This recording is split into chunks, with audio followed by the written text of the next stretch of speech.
Duncan would not stop grumbling. He grumbled that he wasn't polished enough. He grumbled that he was overworked. Most of all, he grumbled about the passengers.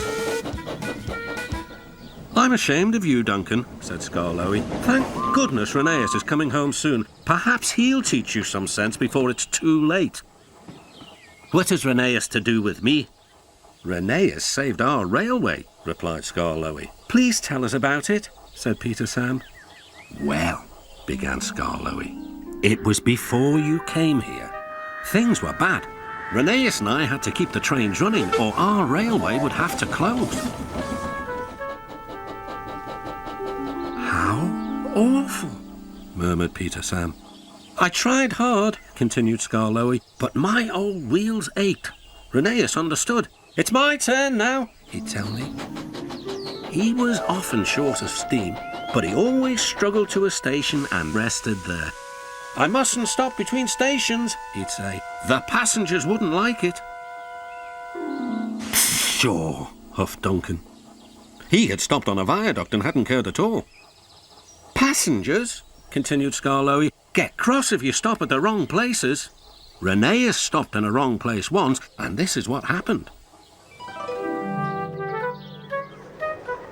One wet and windy afternoon when the rails were damp, Rheneas was travelling home with a full train. There were even passengers in the guard's van. It wasn't a comfortable ride at all. Rheneas's wheels kept slipping, and it was a steep climb.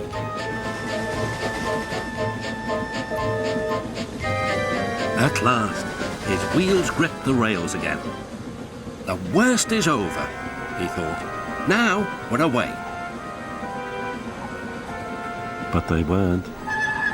"Ah! I've got cramp!" he groaned. And Rheneas stopped on the loneliest part of the line. His driver examined him carefully. "Your valve gear has jammed. We need to reach the next station. Do you think you can still get us there?" "I'll try," replied Rheneas.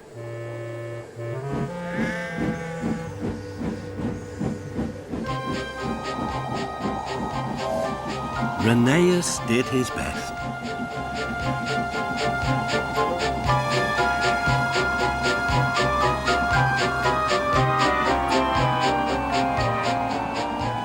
"If I fail," he thought to himself, "the passengers will be cross and the railway will close."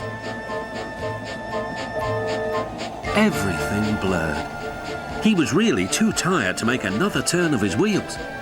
But he did. And another, and another, and another.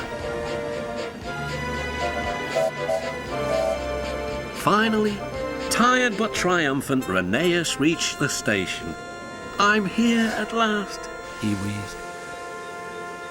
"Thank you for getting us home," said the passengers. "We'll tell all our friends what a fine railway this is." His driver was delighted. "You're a gallant little engine," he said to Rheneas. "When you're rested, we'll mend you so you'll be ready for tomorrow." And, smiled Skarloey, Rheneas was always ready for tomorrow. "Thank you for telling us about him," whispered Duncan. "I was wrong. Passengers are important after all." The next day, Rheneas came home. All the engines were there to greet him. Edward pushed his truck to the siding where he was lifted onto his rails. This was the signal for a chorus of whistles from engines large and small. Everyone was happy, and Rheneas was the happiest of all. "You know," he whispered to Skarloey, "this helps a little engine to feel that at last he has really come home."